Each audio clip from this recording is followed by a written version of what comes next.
திமுக தலைமை அவரே உள்ளே இருந்தாதான் அவங்க சௌக்கியமா இருப்பாங்க. இல்லைன்னா அவர் தம்பியை பிடிச்சிட்டாங்கன்னா அது குடும்பத்தில் குளறுபடிகளை உண்டாக்கி விடுமோ என்ற ஒரு அச்சம் திமுக தலைமைக்கு இருக்கிறது. அதனால்தான் செந்தில் பாலாஜி உள்ளே இருக்கிறார். சவுக்கு சங்கர் சொல்லுவதில் ஒரு அழுத்தம் இருக்கத்தான் செய்கிறது. அதை கண்டுதான் திராவிட முன்னேற்ற கழக தலைமை அஞ்சுகிறது, இயங்குகிறது. சேகர் பாபு சொல்லுவதில் முரண்பாடுகள் இருப்பதைத்தான் அண்ணாமலை வெளிப்படுத்தி விட்டார். நம்ம மு.க. ஸ்டாலின் கூட ஜெய் ஸ்ரீராம் சொல்லுவார் என்று. காரணம், திமுகவை ஒரு போர்வையில் பார்த்தால் அது இந்து விரோத கட்சி என்பதைத்தான் நிலைநாட்டி விட்டது. உதயநிதிக்கு சில்வர் பிளேட்ல டெப்டி சீஃப் அள்ளி அள்ளி தருவதற்காக மு.க. ஸ்டாலின் இது மாதிரியான ஐஏஎஸ் இடமாற்றம் செய்வதையும் தவிர அனைத்து பொருட்களுக்கும் விலை ஏற்றி விட்டது. அதையெல்லாம் மறைப்பதற்காகத்தானோ என்னமோ Udhayanidhi Stalin deputy chief minister deputy chief புலி வருதுங்கிறாங்க. என்னைக்கு வரப்போகுதுங்க?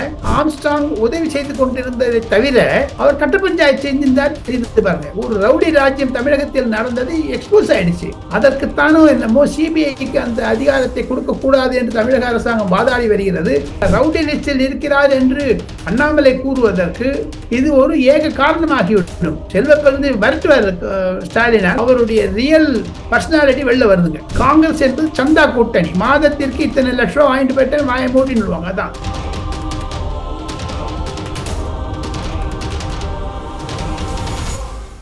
ரியல் ஒன் மீடியா நேயர்களுக்கு, நண்பர்களுக்கு வணக்கம். நீண்ட இடைவெளிக்கு பிறகு நம்முடைய மூத்த பத்திரிகையாளர் டெல்லி ராஜகோபாலன் சார் அவர்கள் டெல்லியில் இருந்து. சார், இப்போ பாத்தீங்கன்னா இந்த சவுக்கு சங்கர் வழக்கு குறித்து நீதிமன்றத்தில் விவாதம் நடைபெறும் போது நீதியரசர்கள் சுப்பிரமணியம் மற்றும் சிவஞானம் அவர்களை பொறுத்தவரைக்கும் ஒரு முக்கியமான கருத்தை முன் வச்சிருக்காங்க சார். அதாவது அரசு நடவடிக்கைகளில் முறைகேடு நடைபெறுகிறது அப்படின்னு சொல்லி ஊடகவியலாளர்கள், யூடியூபர்கள் தெரிவித்தால் இது போன்ற நடவடிக்கைகள்ல தான் ஈடுபடுவீர்களா அப்படின்னு சொல்லி நீதிமன்றம் நீதிபதிகள் ஒரு கருத்தை முன் வச்சிருக்காங்க. அப்போ பாத்தீங்க அப்படின்னா இது தமிழக அரசாங்கத்தை பொறுத்த வரைக்கும் மீடியாவிற்கு எதிராக செயல்படுகிறார்களா? எப்படி சார் இதை பாக்குறீங்க? பேச்சு சுதந்திரம், எழுத்து சுதந்திரம் கிடையாது போயிடுச்சு.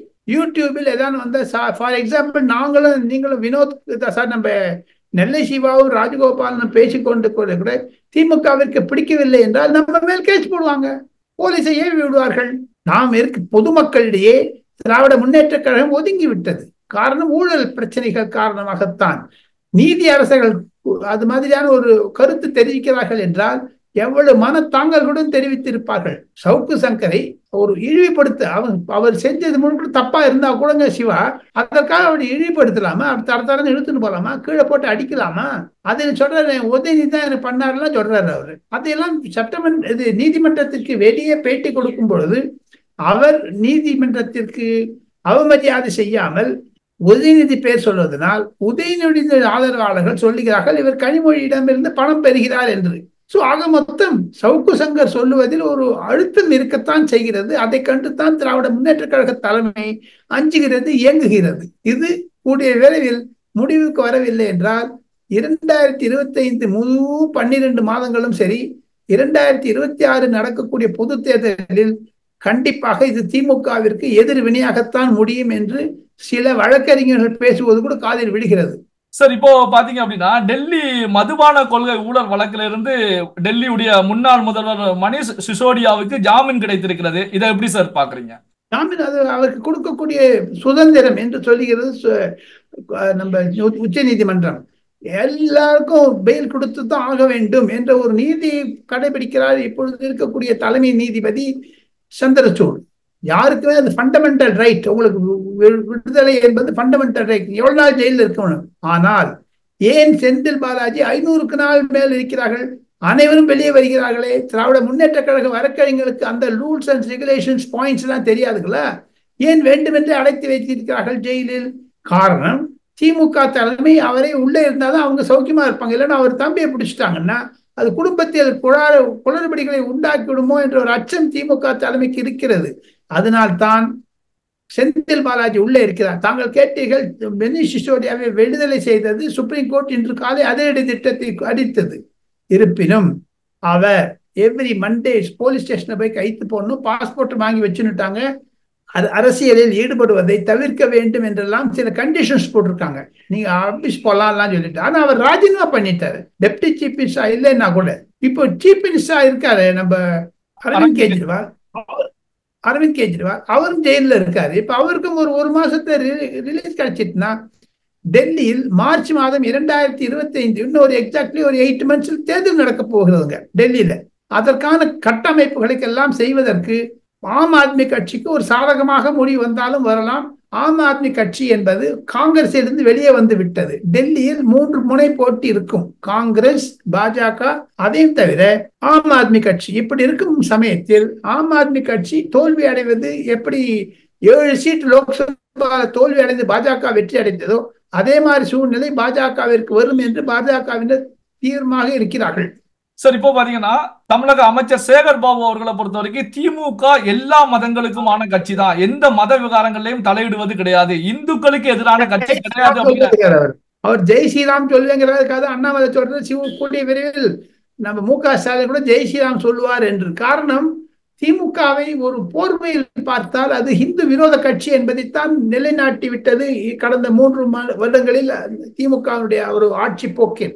அது ஒரு இந்து தீபாவளிக்கோ விநாயகர் சதுர்த்திக்கோ அல்லது இந்து பண்டிகைகளுக்கோ வாழ்த்து தெரிவிக்காத முதலமைச்சர் ஏன் இந்துக்களுக்கு போராடி ஒரு முருகன் விழா நடத்த வேண்டும், அகில உலக முருகன் விழா, இது மாதிரி காளி விழா நடத்துவாங்களா? அப்படி சொல்லிட்டு நாளைக்கு வேற ஏதாவது விழா நடத்துறதுக்காக இது ஒரு பூர்வ பிடிகை செய்கிறார். சேகர் பாபு சொல்லுவதில் முரண்பாடுகள் இருப்பதைத்தான் அண்ணாமலை வெளிப்படுத்தி விட்டார். ஆக மொத்தம் இந்துக்கள் ஓட்டை கணிசமாக பெற வேண்டும் என்றும் மு.க. ஸ்டாலின் அவர்கள் அயல்நாடு செல்ல இருப்பது பொழுது அங்கு அவருக்கு அந்நிய முதலீடுகளை தவிர சில பர்சனல் வேலைகள் எல்லாம் இருக்கிறது, மருத்துவமனையில் பரிசோதனை செய்து வந்தாலும் ஆச்சரியப்படுவது இருக்கிறதில்லை. அதற்கான வேண்டுகோளுக்காகவும் பிரார்த்தனைக்காகவும் தான் முருகன் கோவிலில் பிரார்த்தனை செய்கிறார்கள் என்று சிலர் சொல்லுகிறார்கள். காரணம், ஆகஸ்ட் 22ஆம் தேதி தான் முதலமைச்சரும் அயல்நாடு பயணம் செய்கிறார் என்பது குறிப்பிடத்தக்கது. சிவா சார், இப்போ தமிழகத்தை எடுத்துக்கிட்டீங்கன்னா சார் இப்போ கடந்த ஒரு சில மாதங்களை எடுத்துக்கிட்டா அதிகாரிகள் பணியிடை மாற்றம், குறிப்பாக காவல்துறை அதிகாரிகள், கலெக்டர்கள் பணியிட மாற்றத்தை பொறுத்த வரைக்கும் அதிக அளவு தமிழகத்தில் சிவா 270 ஐஏஎஸ் ஆபீசர்கள், 265 ஐபிஎஸ் ஆபீசர் இருக்கிறார்கள். எல்லாரையும் மாற்றி விட்டாரு இந்த ஒரு மாசத்துக்குள்ள. காரணம், கள்ளக்குறிச்சியினுடைய சாராய மறைவு, 60 பேர் செத்து போனதுனால ஒண்ணு. இரண்டாவது, ஒருவேளை மு.க. ஸ்டாலின் சொல்லுவது உதயநிதிக்கு துணை முதலமைச்சர் கொடுப்பது பழுக்கவில்லை என்று சொன்னாலும் உதயநிதிக்கு சில்வர் பிளேட்ல டெப்டி சீஃப் மினிஸ்டர் அள்ளி அள்ளி தருவதற்காக, அவருக்கு எந்த பிரச்சனையும் வரக்கூடாது என்பதற்காகத்தானோ என்னவோ மு.க. ஸ்டாலின் இது மாதிரியான ஐஏஎஸ் இடமாற்றம் செய்வதையும் தவிர பஸ் கட்டண உயர்வு, பால் உயர்வு, மற்ற ரிஜிஸ்ட்ரேஷன் சார்ஜஸ், ஹவுஸ் வாங்கினீங்கன்னா அதுக்கு இருக்கக்கூடிய வரி விலக்குகள், பத்திர விலக்குகள், வரி எல்லாத்தையுமே அண்ணாமலையும் எடப்பாடி பழனிசாமியும் சீமான் சொல்லுவது போன்று அனைத்து பொருட்களுக்கும் விலை ஏற்றி விட்டது. அதையெல்லாம் மறைப்பதற்காகத்தானோ என்னமோ Udhayanidhi Stalin deputy chief minister, deputy chief புலி வருதுங்கிறாங்க. என்னைக்குங்க வரப்போகுதுங்க? ஒரு நாள் புலி வரத்தான் வரும். வந்ததுன்னா அவருக்கு ஒரு இடையூறுகள் இருக்கக்கூடாது என்பதைத்தான் விலக்கி வைக்கிறார் மு.க. ஸ்டாலின் என்று புரிந்து கொள்ள முடிகிறது. சார், இப்போ தமிழகத்தை எடுத்துக்கிட்டீங்கன்னா இப்ப சென்னையில வள்ளுவர் கோட்டத்துல பகுஜன் சமாஜ் கட்சியை பொறுத்த வரைக்கும் பெரிய அளவுல ஒரு ஆர்ப்பாட்டம் நடத்துறாங்க. அதாவது இதுவரை இல்லாத அளவுக்கு தமிழகத்துல ஒரு ஆர்ப்பாட்டம் அப்படின்னு சொல்லலாம். அதாவது முன்னாள் தலைவர் ஆம்ஸ்டாங் அவர்களுடைய கொலையை கண்டித்து ஒரு ஆர்ப்பாட்டம் நடத்துறாங்க. இந்த ஆர்ப்பாட்டத்தை, பகுஜன் சமாஜ் கட்சியுடைய இந்த ஆர்ப்பாட்டத்தை எப்படி சார் பாக்குறீங்க? அகில இந்திய அளவில் மேடம் மாயாவதி வரவேற்கிறார்கள். அதை தமிழகத்தில் ஒரு ஆம்ஸ்டாங் கொலை மூலமாக அனைத்து கட்சிகளில் இருக்கக்கூடிய கட்ட பஞ்சாயத்து வெளியே வந்து விட்டது. அதிமுக, திமுக, பாஜக, காங்கிரஸ். நேற்று முன்தினம் காங்கிரஸ் செல்வ பெருந்தகைக்கு மிக மிக நெருக்கமாக இருக்கக்கூடிய கூட கைது செய்யப்பட்டிருக்கிறார். பாமக போயிட்டாங்க. விடுதலை சிறுத்தை கட்சிகளுக்கு. ஆக மொத்தம் தமிழகத்தில் இருக்கக்கூடிய அனைத்து கட்சிகளுக்கும் ஆம்ஸ்டாங் உதவி செய்து கொண்டிருந்ததை தவிர அவர் கட்ட பஞ்சாயத்து செஞ்சிருந்தார். தெரிந்து பாருங்க, ஒரு ரவுடி ராஜ்யம் தமிழகத்தில் நடந்தது எக்ஸ்போஸ் ஆயிடுச்சு. அதற்குத்தானோ என்னமோ சிபிஐக்கு அந்த அதிகாரத்தை கொடுக்க கூடாது என்று தமிழக அரசாங்கம் வாதாடி வருகிறது. கோர்ட்டில் அந்த கேஸ் நிலுவையில் இருப்பதனால் கூடிய விரைவில் சிபிஐ ஆர்டர் பண்ணாலும் பண்ணலாம். வள்ளுவர் கோட்டை முன்பாக பகுஜன் சமாஜ் கட்சி என்பது தமிழகத்தில் இல்லவே இல்லை. அதை உருவாக்கி விட்டது திமுக தான். காரணம், பாஜக வளருவதனால் பகுஜன் சமாஜ் கட்சி வளர்த்து விடலாமோ என்ற ஒரு எண்ணத்தில் திமுக அரசியல் ரீதியாக செய்கிறதோ என்று கூட யோசனை பெறுது. இப்ப பாருங்க சிவா, வரக்கூடிய ஒரு மாசம் 2 மாசம் 1 வருஷத்துக்குள்ள தமிழ்நாடு தொலைக்காட்சிகள் எல்லாம் தொப்பி போட்டு ஆம் ஆத்மி கட்சின்னு வந்து உட்கார்ந்துக்கிறாங்க எல்லாரும் விவாதங்களில். தமிழகத்தில் ஆம் ஆத்மி கட்சி எங்க இருக்குங்க? பகுஜன் சமாஜ் கட்சி எங்க இருக்குங்க? 500 ஓட்டு வாங்குங்க. அட்லீஸ்ட் பாரதிய ஜனதா கட்சின்னா 18% வாங்கிட்டாங்க ஓட்டு. இவங்க எல்லாம் 1% கூட வாங்க முடியாது. அதையெல்லாம் வேண்டுமென்றே திராவிட முன்னேற்ற கழகம் பாஜகவிற்கு எதிராக தூண்டி விட்டாலும் விடலாம். மாநில கட்சிகளுக்கு ஒரு உறுதியாக இருக்கும் அகில இந்திய கட்சியினுடைய பிரசன்ஸ் இன் தமிழ்நாடு பாலிடிக்ஸ் என்ற ஒரு ரூபம் கூட வருகிறது அதன் மூலமாக. சார், இப்போ நீங்க சொன்னது போலதான் சார் தமிழக காங்கிரஸ் கமிட்டியுடைய தலைவர் செல்வ பெருந்தகையுடைய ஒரு இடது கை அப்படின்னு சொல்லலாம். அந்த அடிப்படையில மிகவும் சதவீதமாக இருந்த காங்கிரஸ் கட்சியில இளைஞரணியில முக்கியமான பதவியில இருந்த அஸ்வத்தாமன், வழக்கறிஞர் அஸ்வத்தாமன் கைது செய்யப்பட்டிருக்காங்க. அதே நேரத்தில் பாத்தீங்கன்னா அவரும் அவருடைய தந்தையும் சேர்ந்து இது போன்ற கொலைக்கு செயல்பட்டாங்க அப்படிங்கிற அடிப்படையில கைது செய்யப்பட்டிருக்காங்க. இந்த விவகாரம் செல்வ பெருந்தகைக்கு ஏதாவது பாதிப்புகளை உருவாக்குமா சார்? கண்டிப்பாக கண்டிப்பாக ரவுடி லிஸ்டில் இருக்கிறார் என்று அண்ணாமலை கூறுவதற்கு இது ஒரு ஏக காரணமாகிவிடும். அதனால்தான் செல்வ பெருந்தகையை தமிழக காங்கிரஸ் தலைவரிலிருந்து மாற்ற வேண்டும் என்று ஜோதிமணியும் மாணிக் தாக்கூரும் ராகுல் காந்தியிடம் பிரதி தினம் டெல்லியில் சொல்லி வருவதாக டெல்லியில் செய்திகள் உலாவுகின்றன. காசிப்ஸ் என்று சொன்னாலும் அந்த மாதிரியான செய்திகள் உலாவுகிறது. தாங்கள் கூறியது போன்று செல்வ பெருந்தகைக்கு இது மாதிரியான நட்புகள் இருப்பதனால் அவருடைய ரியல் பர்சனாலிட்டி வெளில வருதுங்க. சார், இந்த அஸ்வத்தாமன் காங்கிரஸ் கட்சியுடைய முக்கியமான பதவியிலிருந்து கைது செய்யப்பட்ட நிகழ்வு காங்கிரசுக்கும் திமுகவுக்கும் இடையில தமிழ்நாட்டுக்கு ஏதாவது விரிசலை ஏற்படுத்துவதற்கான வாய்ப்புகள் இருக்கிறதா சார்? சான்ஸே கிடையாதுங்க சிவா. காரணம், காங்கிரஸ் என்பது சந்தா கூட்டணி. மாதத்திற்கு இத்தனை லட்சம் ரூபாய் வாங்கிட்டு போயிட்டு வாய மூடிடுவாங்க. அதுதான் திமுக கொடுக்கக்கூடிய என்வலப் அலையன்ஸ். அதாவது கவர் உள்ள போட்டு பணத்தை கொடுத்துருவாங்க, வாங்கிட்டு போயிடுவாங்க. அதோட சரி. கொள்கை கூட்டணி அந்த ஏத்தனை பிரிஞ்சு வரக்கூடாதுங்க. செல்வ பெருந்தை மிரட்டுவார் ஸ்டாலின். ஆனா ஸ்டாலின் மிரட்டுற மாதிரி தெரியலையே. அதிக சீட்டு வாங்குவதற்காக இப்ப பாருங்க, கார்த்திக் சிதம்பரம் கூட பேசியிருக்காரு. அதுக்குதான் இபிஎஸ் இளங்கோவன் பதில் சொல்லிட்டாரு. கார்த்திக் சிதம்பரம் அடுத்த அமைச்சரவையில் எங்களுக்கு இடம் வேண்டும் என்றால் தாங்கள் திமுகவுடைய வாக்கு வங்கி இல்லை என்றால் நீங்கள் எப்படி ஜெயித்திருப்பீர்கள் என்று கேட்டார்களே, அதுதான் ஒரு பிரச்சனையாகுது. ஆக மொத்தம் காங்கிரசுக்கும் திமுகவுக்கும் விரிசலே வராதுங்க, பணம் எக்ஸ்சேஞ்ச் ஆகுதுங்க. சார், இப்போ பாத்தீங்கன்னா இந்த திமுக அமைச்சர்கள், விடுதலை செய்யப்பட்ட அமைச்சர்கள் ஒன்றன் பின் ஒன்றாக அவர்களுடைய வழக்குகள் ரத்து செய்யப்படுகிறது. குறிப்பா எடுத்துக்கிட்டீங்கன்னா தங்கம் தென்னரசு, KKSSR, அதுக்கப்புறம் பாத்தீங்கன்னா அனிதா ராதாகிருஷ்ணன் முறையீடு செய்தது விசாரணை மேற்கொள்ளக்கூடாது அப்படின்னு சொல்லி, இடி தனக்கு எதிராக செயல்படக்கூடாது அப்படின்னு சொல்லி முறையீடு செய்தது மனு தள்ளுபடி செய்யப்பட்டிருக்கிறது. இப்படி தொடர்ச்சியாக ஒன்றன் பின் ஒன்றாக திமுக அமைச்சர்களுடைய வழக்குகள் ரத்து செய்யப்படுவதை இதை எப்படி சார் பாக்குறீங்க?